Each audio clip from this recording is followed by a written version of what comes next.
sehat jadi ya. guru penggerak yang nomor 1 ya. Insya Allah nomor 1 nanti segini pokoknya. Ya, gimana kondisi sekolah kita tadi? Alhamdulillah hari ini ada beberapa kegiatan yang sudah menaksis handle ya, yang beberapa guru juga itu ada kegiatan talon, kemudian talon proses baru hari dan nanti insya Allah mungkin terlibat juga beberapa kegiatan. Untuk anak-anak, kabar anak-anak baik Pak? Anak-anak alhamdulillah kelihatannya makin semangat Budet. Alhamdulillah. Jadi apalagi setelah Budet ini kelihatannya ada pengalaman baru di mereka. Terima kasih juga untuk penggerak. Ada pembawaan yang segar di sekolah dan terima kasih banyak. Mungkin nanti lebih dipertanya kegiatan-kegiatan apa yang bisa dilakukan. Oke, siap Pak. Siap. Ya, nah kita langsung ke intinya ya. Jadi sebagai pimpinan nih, sebagai kepala sekolah nih, pernah nggak menemukan suatu permasalahan, entah itu kasus, entah itu permasalahan yang mungkin ini benar-benar menimbulkan suatu dilematis sekali untuk Pak Dwi sebagai pimpinan.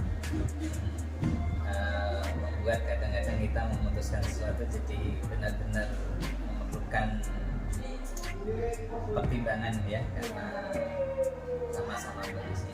Jadi di sekolah terutama sudah dapat dimana tentunya rupanya permasalahan itu berbeda dengan permasalahan yang dihadapi ketika menjadi guru ya. Ternyata banyaknya permasalahan bukan hanya sesuatu yang kelihatannya itu bisa diselesaikan dengan sederhana, karena ternyata di sekolah itu ada beberapa hal, kasus-kasus yang ternyata harus diselesaikannya, harus berpikir tentang keadaan anak-anak di rumah bagaimana, kemudian latar belakang keluarga bagaimana, kemudian si anak ini seberapa sering melakukan sebuah yang dikatakanlah pelanggaran etika, rupanya berbeda pandangannya. Dan beberapa kali itu sering kita temui di sekolah, kita ternyata untuk memutuskan itu harus hati-hati. Nah, contoh kemarin ada beberapa orang tua yang datang, salah satunya ingin ada sesuatu yang dirubah di sekolah. Tapi kan kita paham bahwa sekolah itu telah memutuskan sebuah kegiatan yang tujuan sebenarnya seberapa banyak nanti imbasnya ke anak-anak untuk perbaikan moral, tapi mungkin ada kurang cocok dengan sebuah sebuah kebiasaan anak-anak di rumah yang mungkin berbeda, dan itu perlu dijelaskan. Kemudian terpaksa kita harus memutuskan mana yang harus kita ambil. Kita harus berpikir untuk satu anak yang orang tua itu, atau kita harus berani menjelaskan untuk kemaslahatan anak yang kita di sekolah. Itu salah satunya. Kemudian terkait dengan kedisiplinan ya, ada juga di sana itu terkait dengan misalnya seragam ataupun sepatu ataupun warna sepatu misalnya untuk sekolah, di sekolah ada sebagian anak-anak yang dia ini kan sebenarnya mau disiplin, tapi nggak mungkin dia bisa menegakkan kedisiplinan. Nah, kita lihat nih, kalau mau disiplinkan nggak mungkin, karena mungkin dia ini sakit sehingga mengakibatkan dia itu nggak bisa memenuhi peraturan sekolah dengan sempurna, harus sedisiplin mungkin. Mungkin sepatu kita ada yang anak sakit, kakinya ya besar, sepatu itu berganti-ganti karena maaf ya sampai kakinya sudah besar. Kemudian saya lihat kondisi keluarganya, tanya sudah sering Pak tapi ternyata nggak punya uang. Gimana ya, akhirnya nggak mungkin ini dipaksakan, berarti kita harus memberikan tauladan karena sebijaksana mungkin. Kita harus mengatakan sudah nak ini ya, ini bismillah kita bisa pakai sepatu yang kira-kira bisa dipakai. Namun kenyataannya pakai yang sepatunya sangat menekan yang kakinya besar, yang satu jadi oblong-oblong gitu ya. Jadi itu pun kasihan, dan kita disitu mengutamakan bagaimana kita sebijaksana mungkin, karena kita juga perlu mendidik bagaimana bersikap bijaksana ke anak, bukan hanya harus disiplin sementara walaupun dipaksakan. Jadi dari Pak diceritakan masalah partisipasi kita itu termasuk salah satu dilema ya, dilema kita yang dihadapi oleh sekolah ya. Dan itu hanya beberapa dan banyak lagi kita temukan, terutama terkait dengan akhlak, tata krama mereka. Itu dari satu dari sekian banyak kasus ya Pak ya.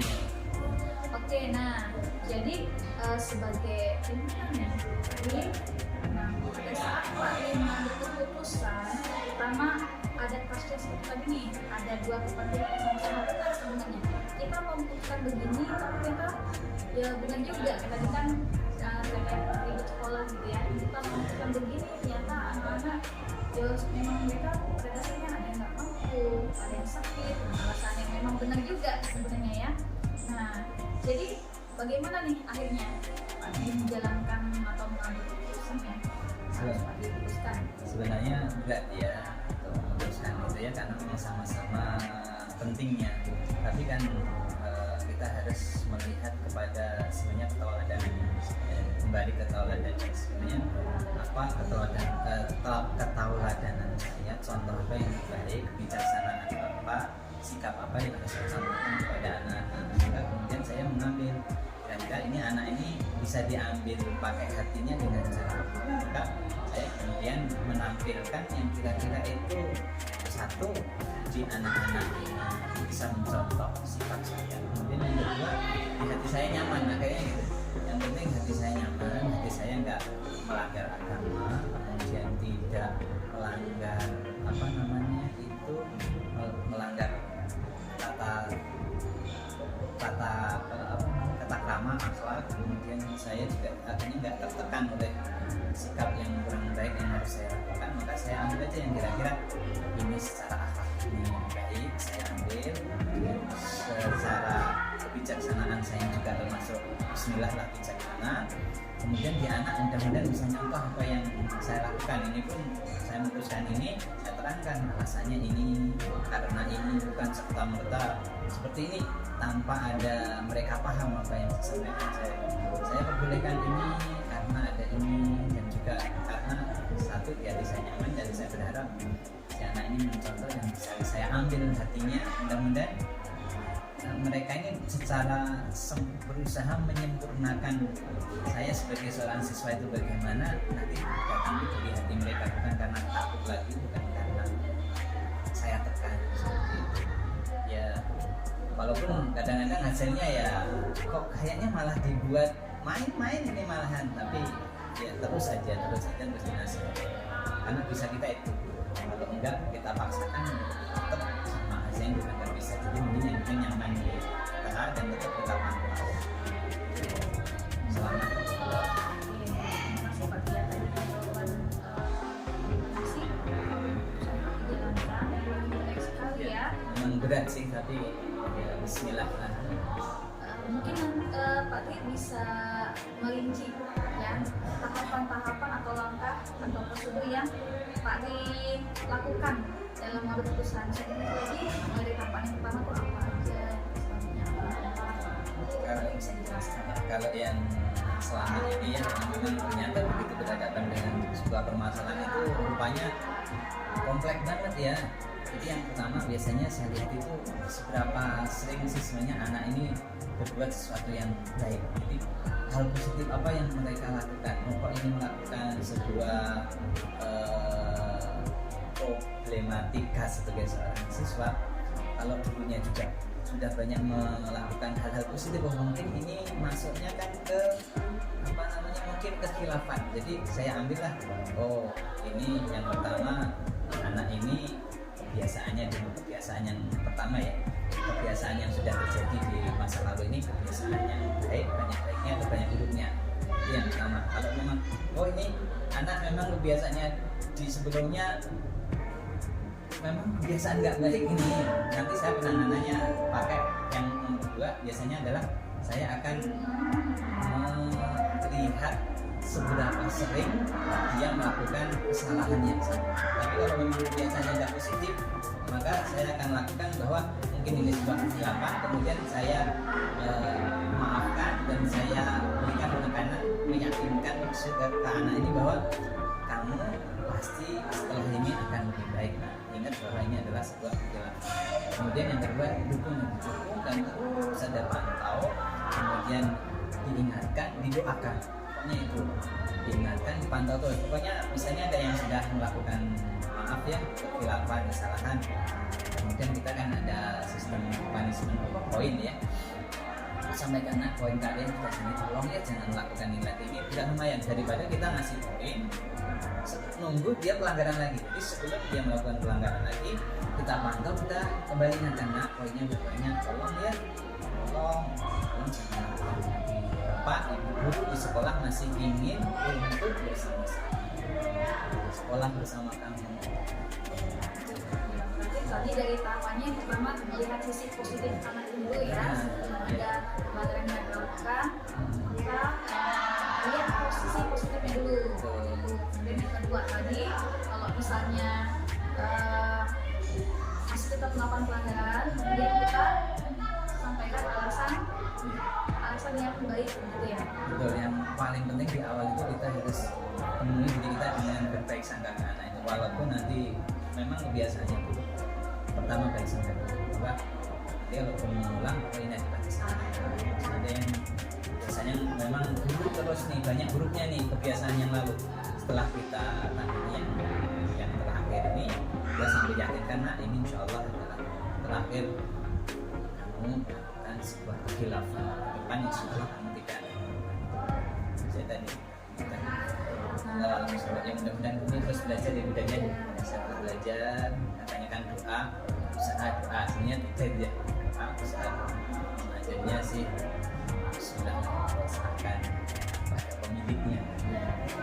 Nah, selain dari yang sisi anak ini, dari langkah penanganan di siswanya nih, mungkin ada tahapan lain atau komunikasi melalui pihak lain orang tua contohnya seperti Iya, kalau kami selalu berusaha, memang nggak semua orang tua bisa dekat dengan kita dari pihak sekolah ya, tapi sebagian besar rata-rata yang memang kok perlu nih anak-anaknya harus perlu didekati orang tua, kami yang dekat dengan orang tuanya. Jadi kami lihat dulu bagaimana di keluarganya, ini termasuk anak yang disayang apa enggak, apakah termasuk anak yang selalu dibela, bahkan salah pun dibela. Ini selalu kita lihat bagaimana itu keluarganya, dan kita juga ada beberapa komunitas yang bisa kita tanya ya, seperti teman-teman guru ngaji, kita lihat nih dia sering masjid apa enggak, ada juga pendeta yang kadang kita tanya nih biasa ikut ke siapa enggak, itu kami komunikasikan. Jadi ada pihak yang membantu kita ya dalam rangkanya tadi, karena ini tepat penanganan kita. Kita kan sudah sama-sama benar dilema, memang kita bisa mengambil resiko terendah kalau misalnya kita mau mengambil sama-sama yang resiko, sama-sama benar yang kira-kira masalahnya juga bisa Nah, dari tadi prosedur yang sudah Pak Ade lakukan dalam pengambilan keputusan menghadapi permasalahan di ini, nah, apa sih hal yang Pak Ade anggap efektif? Ya, dari tadi kan Pak Ade nyampaikan tuh. Ya, kira-kira apa hal efektif yang Pak Ade anggap sangat efektif untuk mengambil keputusan tersebut dalam menghadapi permasalahan itu? Jadi Paling efektif beberapa kali ada beberapa yang sering kita hadapi itu, anak-anak kan merasa kok saya ini diperlakukan beda ya, dan merasa kurang ini ya. Jadi di antara yang paling terkesan dan paling menurut saya efektif adalah ketika kita mengambil keputusan pertama, anak-anak kita kumpulkan dan sering kita ajak berdoa. Dan doanya kita keraskan, jadi permohonan Bapak saya keraskan, kemudian setelah itu saya putuskan ini, dan saya mohon maaf dengan keputusan yang Bapak ambil, ada yang benar-benar, ada yang salah, ada yang benar. Nah, kalau memang ini ada yang salah, salah, ada keliru, ada kurang tidaknya, sudah menjadi jalan, kamu nanti insya Allah ke depan mudah. Kemudian alhamdulillah anak-anak berangsur-angsur saya lihat mereka lebih banyak terimanya dengan seperti itu. Jadi ketika saya sendiri setelah memutuskan itu mohon maaf ketika kurang adil atau secara tidak sengaja kok berbeda itu karena keterbatasan, maka saya lihat di anak-anak itu saya putuskan perubahannya karena memang sudah berusaha di pikiran mereka ya, saya berusaha pahami Pak Adri sudah berusaha maksimal untuk adil, cuma memang hasilnya seperti ini dan beliau juga sudah minta maaf dan memang saya juga berusaha untuk keputusan ini saya ambil dengan niat ini, dan kalau ada kesalahan saya sudah berusaha maksimal dan itu kesalahan saya sendiri. Dan kelihatannya dengan seperti itu nggak tahu kenapa ya saya lihat itu jauh lebih paling efektif menurut saya, paling efektif untuk anak-anak itu sadar bahwa saya ini nggak dibeda-bedain dan lebih menerima itu yang saya lihat. Oke, nah jadi dari permasalahan yang kami hadapi itu hal apa aja sih yang menjadi tantangan nih, menjadi tantangan Fatih Itu yang paling beratnya. Sebenarnya mau nggak mau ya tetap anak itu kan ada yang sangat dekat ya kita ya. Itu biasanya kita mengambil keputusan itu memang rada-rada kayaknya itu bahasa kita itu agak beda, sikap kita agak beda, dan itu merupakan tantangan ini sih supaya benar-benar bisa adil tadi ya soal keberpihakan katanya. Saya ini gimana? Itu tantangan yang paling besar. Jadi ketika udah orang tuanya dekat dengan kita, si anak ini juga sangat baik gitu deh, kemudian melakukan kesalahan dengan yang memang nggak kenal, terus sama-sama baru pertama kali melakukan kesalahan tuh rasanya memang agak di sini juga itu agak beda. Kemudian hasil kita memutuskan sesuatu itu kadang jadi nggak adil gini ya merasa gitu. Jadi tantangannya benar tuh memposisikan supaya bisa seadil-adilnya untuk memberikan tadi dia keputusan tadi untuk memutuskan itu dari situ tantangannya. Susah untuk adil itu susah untuk adil yang harus sama begitu iya, susah ya. Benar. Adil dalam arti yang sesungguhnya itu kan adil nggak ada sama itu ya. Tapi untuk benar-benar adil itu banyak saya nggak adil juga ya gitu. Jadi itu rasa diri kok nggak adil begini ya, merupakan tantangan yang berat dan bismillah lah mudah-mudahan depan bisa lebih baik lagi. Kasih yang paling menantang ini adalah ketika kita punya hubungan dekat gitu ya Iya, dengan itu. orang tua si anak, dengan anak tersebut juga ketika anak itu melakukan permasalahan gitu ya, Iya. kita harus memberikan keputusan yang menyangkut apa yang nanti akan diambil oleh saat ini gitu ya kami ya. Ya alhamdulillah dengan tantangan itu malah justru kita itu sekarang pengen berarti ini bukan hanya ada pihak orang tua yang ini kita harus dekat, berarti yang ini pun harus dekat. Ya mudah-mudahan aja bisa lebih baik. Nah, jadi dalam menyelesaikan permasalahan yang tadi itu Pak Ti, nah ada nggak Pak Ti itu menentukan harus ada jadwal khusus, punya jadwal khusus atau langsung diselesaikan di tempat saja? Mungkin Pak Ti pernah menyiapkan, oh saya harus menyelesaikannya pada lusa aja gitu, atau mungkin ketika ada permasalahan langsung diselesaikan pada saat itu juga. Nah, mungkin disampaikan tadi Memang berjadwal atau tidak. pernah suatu saat itu sebelum menunjukkan sesuatu memang saya kasih jeda ya untuk ini. Tapi saya lihat kok kadang-kadang malah ada yang nggak tertangani, maka saya langsung ambil langkah, saya peringan saja untuk pertanyaan, untuk menyikapi ini, cuma langsung serius. Karena itu ketika pengalaman yang lalu itu saya kasih jadwal seperti malah keteteran karena ternyata bukan hanya satu dua anak kan yang memiliki kasus yang sama, permasalahan yang sama, jadi mending langsung aja selesai. Dan itu ya terpaksa harus yang biasanya lebih ribet ini jadi disederhanakan, dan tapi hasilnya itu langsung selesai. Tinggal berikutnya nanti memantau, jadi kembali mengingatkan diri aja. poin-poinnya misalnya.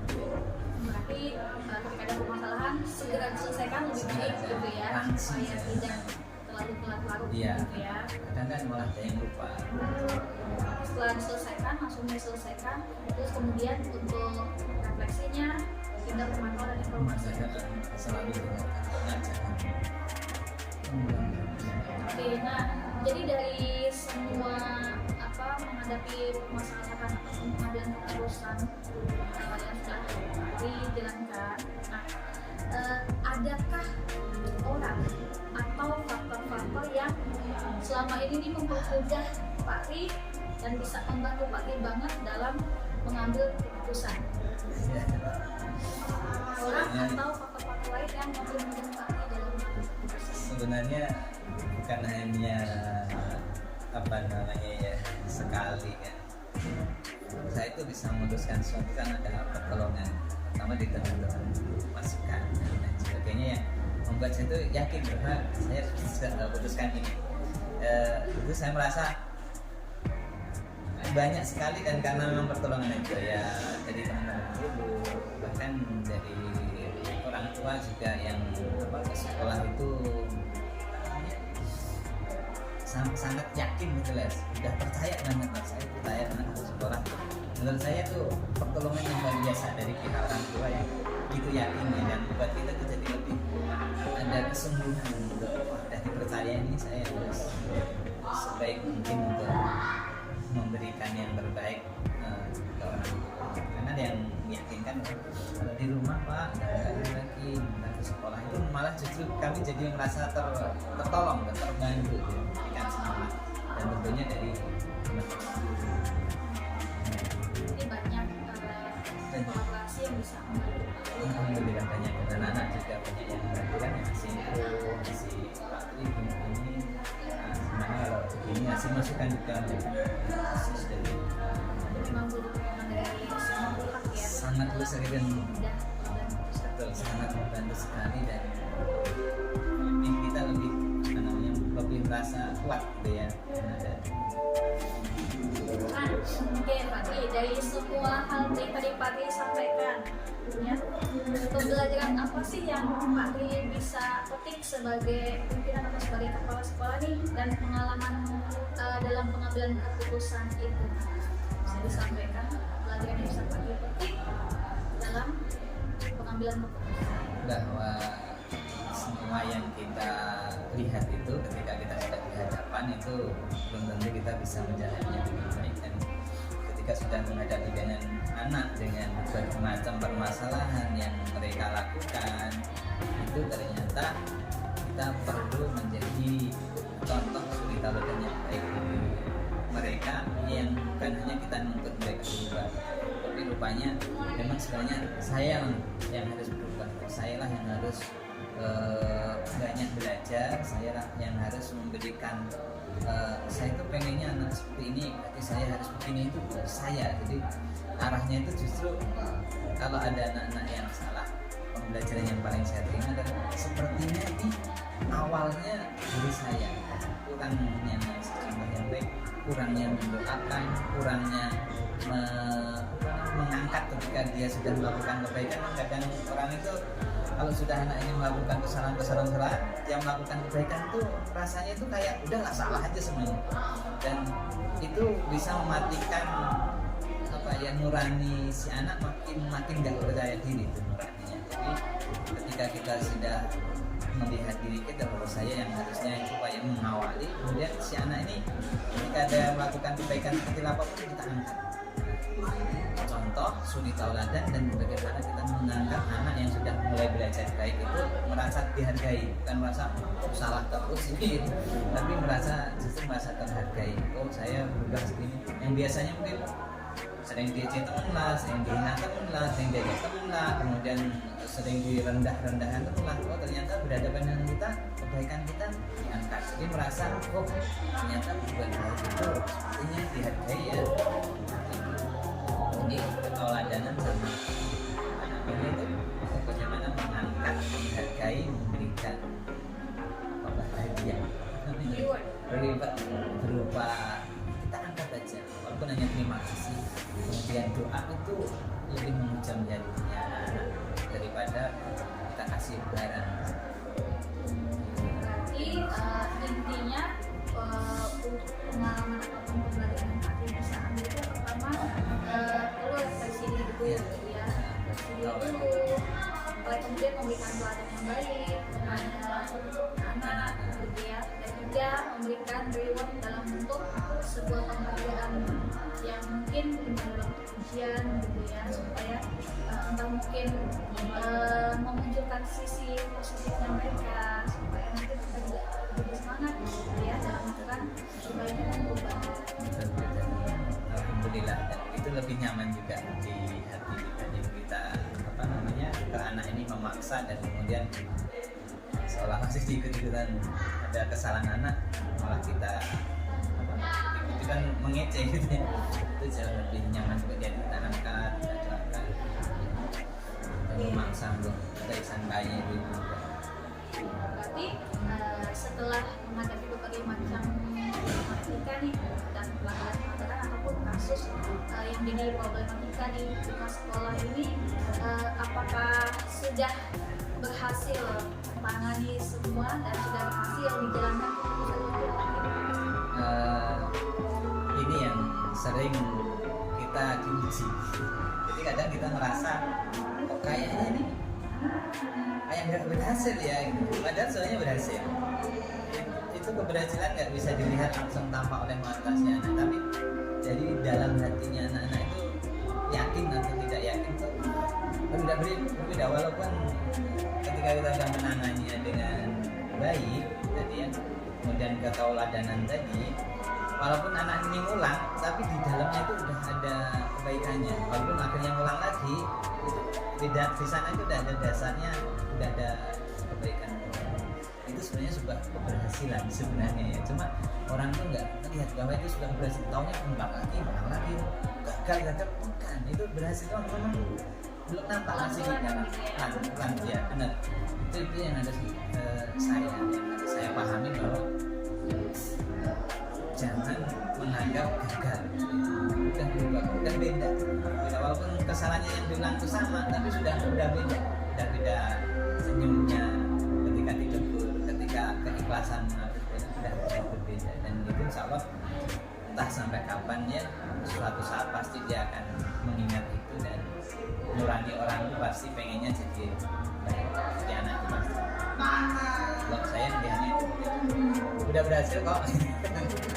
dan memang suatu kewajiban untuk semua orang Sudah bisa apalagi tanpa doa ketahuan.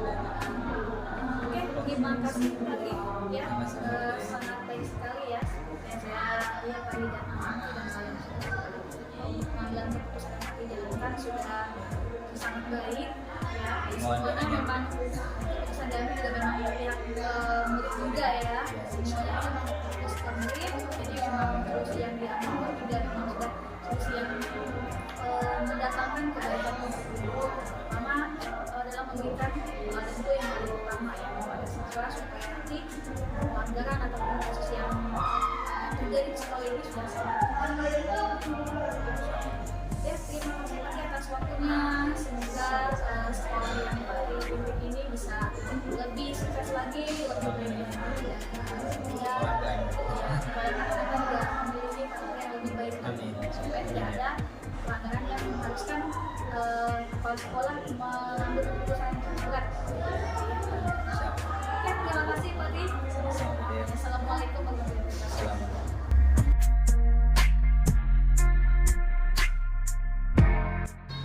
Ya, assalamualaikum Pak Di. Waalaikumsalam Bu Devi. Gimana kabarnya Pak Di? Alhamdulillah baik. Alhamdulillah. Keadaan sekolah gimana Pak? Keadaan sekolah aman, kemudian lancar, pembelajaran juga berjalan seperti biasa. Oke, sip. Sebelumnya ini saya mohon maaf ya Pak Di ya, dan ganggu waktunya Ya, saat kondisi musimnya ini Pak ya. Jadi bersiap mohon buat membersamai saya untuk wawancara ya Pak ya. oke Bu. Oke, kita mulai aja Pak Di. Mungkin untuk tujuan dari wawancara ini adalah saya ingin melihat seperti apa sih Pak Adi sebagai pimpinan, sebagai kepala sekolah di sini dalam mengambil keputusan ketika menghadapi sebuah problematika ataupun permasalahan yang ada di sekolah, itu baik permasalahan dari siswa, mungkin orang tua ataupun mungkin rekan guru, itu Pak ya. Oke, sebelumnya apakah ada sebuah permasalahan Pak yang mungkin akhir-akhir ini Pak Adi rasakan atau Pak Adi alami yang memang menimbulkan sebuah dilema etika, dilema sosial ataupun ceritakan Pak Adi? Baik, terima kasih Bu Dewi atas pertanyaannya. Jadi saya jelaskan untuk permasalahan di setiap institusi atau di setiap sekolah itu pasti ada. Jadi setiap sekolah kalau ada permasalahan berarti sekolah itu sehat. Jadi sekolah itu memiliki kehidupan dan juga sosialisasi yang sangat tinggi. Yang berbahaya adalah sekolah yang tidak punya masalah tapi memiliki kecenderungan yang tidak bisa diungkapkan, itu yang penting. Nah, dari permasalahan itu tentunya ada beberapa hal yang harus kita ketahui bersama. Yang pertama, jadi kalau di sekolah kami kita melaksanakan program kerja di awal tahun per semester pembaruan, kemudian memberikan istilahnya kesepakatan bersama. Nah, dari kesepakatan itu kita harus bertanggung jawab untuk melaksanakan itu. Nah, ketika ada permasalahan terkait tentang kebijakan ataupun sosialisasi atau bentuk sosial yang kurang pas, nah itu kita melakukan diskusi secara forum. Nah, dari forum tersebut kita sepakati lagi bahwa ketika berada di sekolah ada permasalahan ini kita selesaikan bersama. Jadi mau tidak mau Bapak Ibu guru harus mempunyai solusi ketika masalah itu ada. Nah, kalau misalkan musyawarah itu tidak berjalan, maka saya akan melaksanakan istilahnya sharing. Nah, sharing dengan Bapak Ibu guru untuk menentukan solusinya seperti apa, maunya seperti apa. Nah, karena kita berada di lingkungan pendidikan ataupun sekolah, tentunya dari Bapak Ibu guru tersebut juga akan mempunyai masukan berupa baik itu saran, kemudian program-program untuk istilahnya dikerjakan bersama-sama seperti itu. Kalau misalkan sudah dikerjakan bersama-sama, maka insya Allah juga pekerjaan yang ada di sekolah bisa diselesaikan apapun masalahnya. Jadi istilahnya kalau kita bermusyawarah ketika ada masalah kita selesaikan dan pecahkan bersama, maka insya Allah masalah tersebut akan selesai. Seperti itu. Oke, terima kasih Pak Dia sudah menjelaskan mengenai cara pengambilan keputusannya ya untuk menghadapi permasalahan yang ada di sekolah ya. Nah, selama ini sebagai seorang pimpinan ya, bagaimana sih Pak Adi itu bisa mengidentifikasi permasalahan-permasalahan ataupun kasus yang terjadi itu apakah merupakan wilayah etika ataupun baik. Dari beberapa kasus tersebut ada beberapa hal yang saya perhatikan. Yang pertama, karena di sini saya sebagai pemantau ya, pemantau, leader, kemudian guru juga harus bisa memahami karakter dari masing-masing Bapak Ibu guru ataupun siswa secara global. Nah, untuk mengetahui hal tersebut, saya melakukan identifikasi yang pertama melalui hal supervisi. Nah, supervisi kelas, kemudian ada supervisi yang saya lakukan secara dadakan, kemudian hal tersebut yang menjadikan kesimpulan, serta saya membuat notulen-notulen dari hasil pengamatan saya. Setelah ditemukannya hasil notulen-notulen tersebut, saya menyimpulkan permasalahan yang ada seperti apa, kemudian kita cari solusinya. Solusi itu juga harus bisa dipecahkan oleh Bapak Ibu guru yang saya supervisi. Nah, jadi saya melakukan istilahnya sharing face to face untuk melaksanakan kegiatan tersebut. Nah, setelah identifikasi tadi, saya melakukan balik lagi ke awal tadi berupa forum tadi. Nah, forum itu kita gunakan atau kita sudah difasilitasi oleh kelompok belajar di sekolah seperti itu. Berarti bersama-sama ya? Bersama-sama, Bu. Oke, nah jadi selama ini nih bagaimana sih Bapak dalam menjalankan pengambilan keputusan di sekolah ini ya, terutama untuk kasus-kasus di mana ada dua kepentingan ya, mungkin sama-sama benar ataupun sama-sama mengandung nilai kebajikan. Seperti apa Pak? Tentunya kita kalau mengambil keputusan itu kita dahulukan yang keputusan yang profesional, kemudian keputusan wajib, dan istilahnya menyampingkan dulu urusan pribadi. Nah, dari beberapa urusan-urusan tersebut tentunya ada rasa nih di dalam hati saya, Bu, untuk mengambil ini.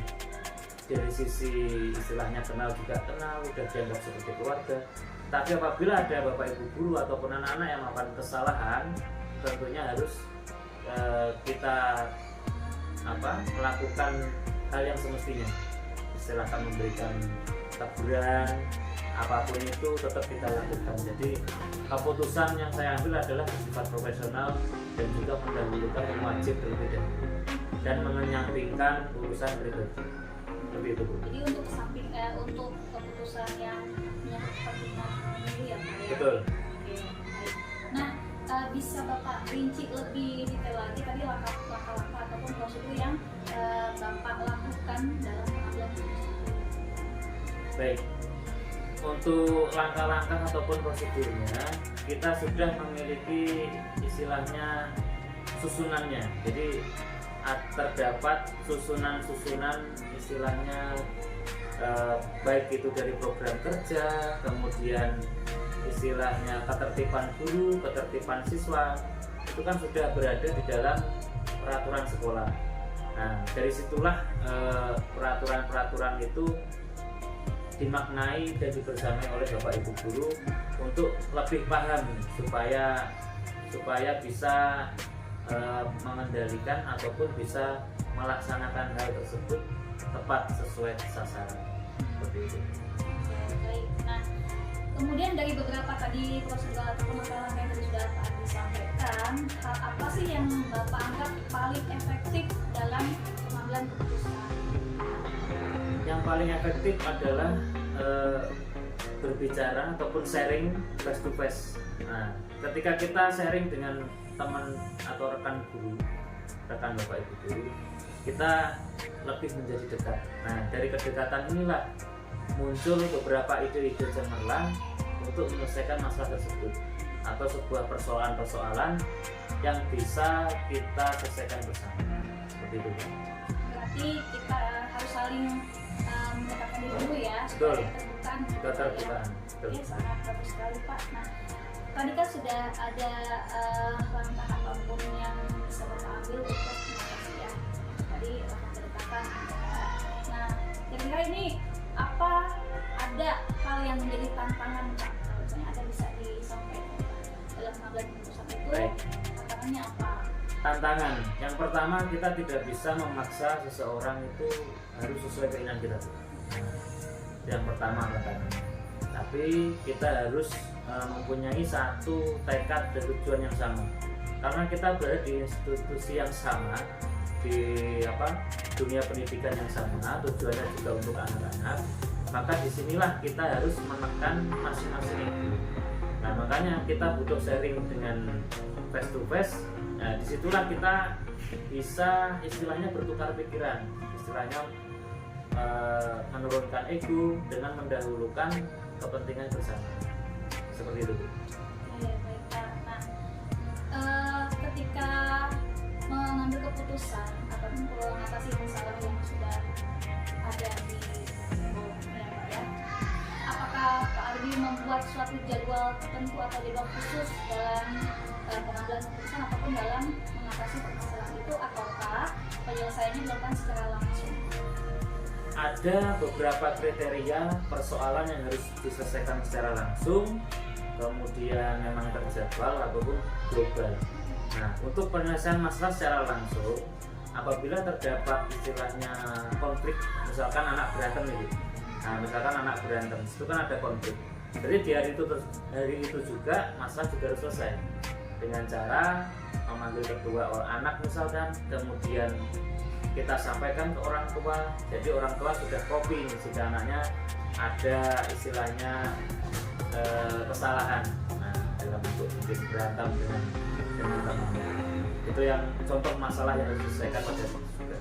Kemudian untuk permasalahan yang terjadwal, nah, jadi karena kita setiap bulan itu mengirim yang namanya jurnal, nah jurnal pembelajaran Bu. Jadi misalkan nih masing-masing dari wali kelas ada CL-nya, contextual learning-nya yang dikirim ke saya, itu berjalan nggak? Nah, kalau misalkan nggak berjalan, berarti kita lakukan evaluasi di bulan depan. Dan ini yang bentuk terjadwal, permasalahan pembelajaran. Kemudian kalau permasalahan secara global, ini kita sepakati bersama setelah terdapat rapat komite, kemudian rapat kerja dengan guru dan juga perwakilan dari masing-masing ketua kelas yang ada di sekolah. Itu yang secara global. Misalkan nih permasalahan seperti tata cara kerapian ataupun ketentuan agar rapi itu seperti apa, kesalahan peraturan sekolah seperti apa, poin-poinnya apabila melakukan kesalahan seperti apa, itu baru yang terakhir tadi. Berarti untuk jadwal itu ada yang terjadwal, ada yang akun, dan juga ada yang secara global gitu ya. Betul. Target dan targetnya. Oke. Nah, setelah tadi menyampaikan apa yang Pak Adi sampaikan, apakah ada seseorang ataupun ada faktor lain yang mendukung ataupun membantu Pak Adi dalam pengambilan keputusan itu? Baik, tentu Bu. Jadi karena keputusan ini kan sebuah keputusan kalau di sebuah lembaga kan harus berdasarkan dari hasil masukan dari beberapa pihak yang terkait. Nah, jadi karena kita berada di yayasan, kita ada yang namanya pembina. Jadi itu. Kemudian ketika di dinas di Korwil kita juga ada namanya pengawas. Nah, apabila terjadi istilahnya permasalahan yang terkait tentang sekolah yang mungkin tidak bisa saya selesaikan sendiri, maka saya juga akan memberikan istilahnya pertanyaan tersebut kepada beliau-beliau. Nah, supaya menjadi bahan evaluasi saya, kemudian menjadikan nilai-nilai tambah bagi saya juga untuk menyelesaikan masalah tersebut. Jadi pihak-pihak terkait yang untuk membantu menyelesaikan masalah ya memang harus ada. Jadi setiap pengambilan keputusan tidak bisa diambil sendiri ya, keputusannya tetap harus menentukan keputusan dari pihak. Itu betul, itu khusus untuk permasalahan yang mungkin bersifat global. Kalau mungkin permasalahan tersebut hanya lingkup internal, nah kita harus bisa menyelesaikan sendiri. Karena apa? Karena dari guru dan kepala sekolah tadi juga sudah mempunyai jalinan khusus, jadi harus bisa selesaikan sendiri. Tapi apabila menyangkut lingkungan global, misalkan sekolah anak-anak di sekolah mogok belajar di sekolah, nah itu karena apa? Nah, ini membutuhkan dukungan dari leadership yang berada di luar tadi, seperti itu. Oke, jadi tergantung penanganannya ataupun pihak yang dilibatkan tergantung nanti seperti apa khususnya yang global ataupun internal. Oke, nah dari semua yang tadi Pak Adi sampaikan, apa sih pembelajaran yang bisa Pak Adi petik dalam mengambil keputusan ketika menghadapi suatu permasalahan ataupun kasus yang terjadi di sekolah? Oke, karena pendidikan itu bersifat dinamis, dan juga permasalahan-permasalahan dalam dunia pendidikan itu memang cukup rumit apabila tidak diselesaikan. Dari permasalahan tersebut kita bisa mengambil hikmah bahwasanya ketika ada permasalahan di sekolah kita harus segera menanganinya. Apabila permasalahan tersebut berlarut-larut, maka akan memunculkan sebuah istilahnya permasalahan baru yang mungkin akan lebih sulit kita selesaikan. Jadi seperti itu. Oke, baik, terima kasih Pak Adi ya. Dari Sama-sama, Bu. Yang Pak Adi sampaikan itu saya menangkap bahwa Pak Adi ini sudah membuat keputusan sebagai kepala sekolah sudah pimpinan dengan sangat bijaksana sekali ya Pak ya. Mungkin juga nanti akan menjadi proses pembelajaran juga buat saya kan ketika menghadapi siswa, terutama orang tua siswa. Semoga juga saya bisa mengambil keputusan dengan bijaksana juga. Yang jelas memang untuk fokus pengambilan keputusan itu tadi saya tangkap adalah fokusnya untuk kepentingan umum dulu gitu Pak ya. Betul. Oke, terima kasih Pak Sama-sama, atas Bu Devi. waktunya. Sangat bermanfaat sekali Alhamdulillah. si wawancara ini ya Pak ya. Semoga tambah sukses Bapak. Amin. Semoga sekolahnya bisa lebih lancar lagi. Amin. Semoga programnya bisa berjalan dengan baik. Amin. Dan semoga apa yang Pak Ardi harapkan untuk sekolah ini bisa terlaksana dengan sangat baik. Terima kasih banyak. Assalamualaikum warahmatullahi wabarakatuh Pak Ardi. Waalaikumsalam warahmatullahi wabarakatuh.